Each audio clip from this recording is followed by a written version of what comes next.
Just here where the crowd is all unrolling. I'd like to introduce Carlos Mendez to the stage.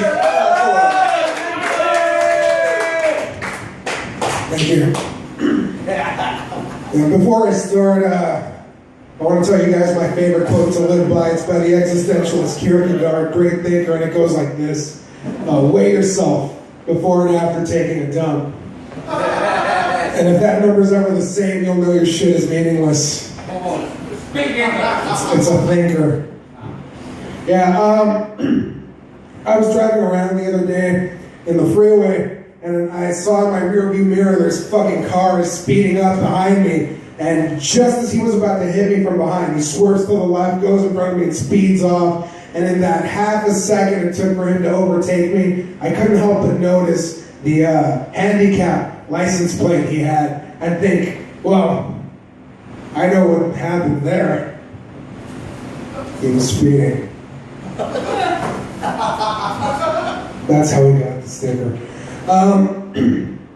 Girls nowadays, when you start seeing them, you're getting to know each other. Some of them, a lot of them now, they'll do this thing where they're like, oh, I'm not like other girls. I don't like it if you get me things like flowers or gifts. I'm cool like that. It's this really funny thing they do. It's called lying to your fucking face. Yeah. Let me tell you something. Even if she says she doesn't want flowers or gifts, if you want to make her wet, you fucking get her those flowers. Yeah. Those flowers are like a waxing coupon, you know? Just be thoughtful. That's the main point here. She'll like it. Yeah. What else was I going to say? I was walking around.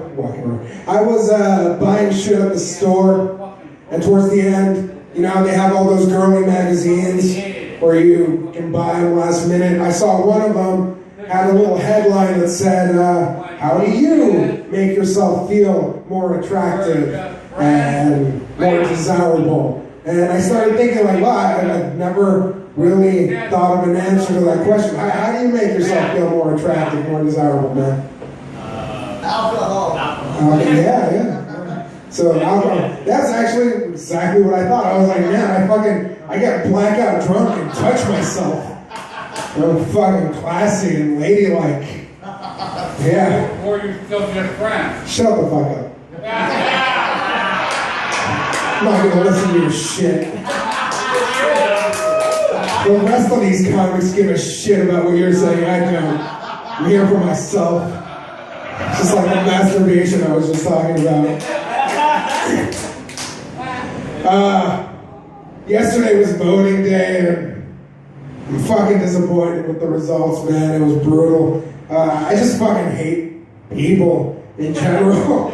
But I guess really what I hate is people that don't fucking vote, man. And there's three kinds of them. And really the answer for all three is the same, but I'll go through each of them. You got the first type of person that's just too lazy to do anything. And they're like, yeah, I could, but I gotta stay home and watch Netflix, you know? Because they'll take that away from you, you know? Like, I'm gonna miss it. There's just no way I could just, I don't know, pause it, and go do shit, and then come back and keep watching. No, I gotta watch it live. Fuck that person. The second type of person is the one that uses that old bullshit line of like, why vote? Nothing's gonna change. So they don't vote, and nothing fucking changes. Good job. Now the third person you got, and this reasoning I get, but it's still not good enough. The third person that doesn't vote is like, I can't vote. I don't have enough time for that shit. I got like kids to worry about, and I gotta work multiple jobs, more than one, because I can barely afford to feed my kids and pay my rent, because the first job pays so shitty. I had to get more than one of them just to add my income, and I don't even get benefits because these fucking companies are cutting everyone's hours and using that loophole to not pay for benefits for anyone. And I start thinking like, well, damn. That is a shitty situation. If only there was a fucking way where we could change that. I don't know, maybe some sort of check system where we as a society could fucking get together and say, hey, I don't like the way things are fucking going. Maybe we should try something this way. And I don't know if there's enough of us, we can elect a leader that believes in everything we say. And we send that leader to other leaders and they change the rules of the game so that your job doesn't pay so shitty so you don't have to work 2 of them to feed your fucking kids. But no, there's no way to do that. And anyways, you got Netflix to watch and you can't pause that shit, right? Yeah. Thank you. This is what? No, I don't care. I still don't care. Yeah. I know that gay marriage is a really divisive issue in this country. But what if you're not sure if you believe in gay marriage or not? Does that make you a fagnostic? Yeah. You need to be a little more sober for that one. No, but that is too controversial. I don't want to press that many buttons. So instead, I'm just going to compare black people and Mexicans. See, I think it's really funny the way that black people are always like, run, it's the police. And Mexicans are like, run, corre, it's the police. Yeah, it's so different, you guys. I had to translate that one, actually. Or the way that black people always get big blocks of government cheese. Mexicans always get big blocks of government cheese with a fucking jalapeno on top. Doesn't work as well if I don't do the hand gesture, I guess. To be honest though, I don't think it's fair that minorities get advantages with things like affirmative action, while white people have to scrape by with things like inheritance or health insurance. God, I hate white people. By white people, I mean Jews and Asians. Before I go, I want to say one last joke. I know you always hear stories of comics having bad parenting growing up, and that need for validation drives them to the stage later in life, but that's not the case with me. My parents were always supportive. In fact, my dad always told me, Carlos, you can be whatever you like, as long as it makes you happy. I think he's starting to regret that now.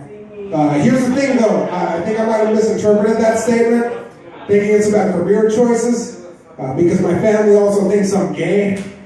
And if that's true, I'm watching the wrong kind of porn.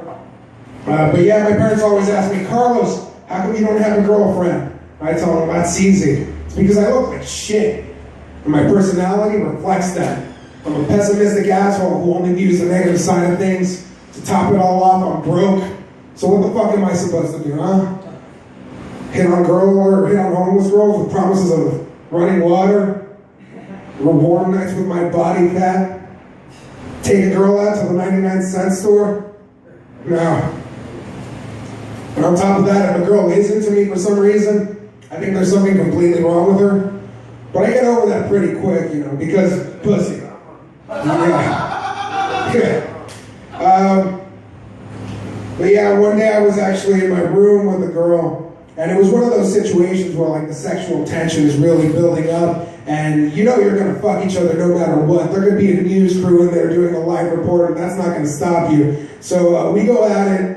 After we finish and we clean up, I go downstairs to the living room where my parents are watching TV, and I grab a glass of water and I don't break eye contact, and I tell them, pretty fucking gay, huh? Thanks, everybody. No, thank you. You just finished my set. Thank you very much. My name is Carlos Mendez. All right, give it up for him, Mr. Carlos Mendez. Yeah!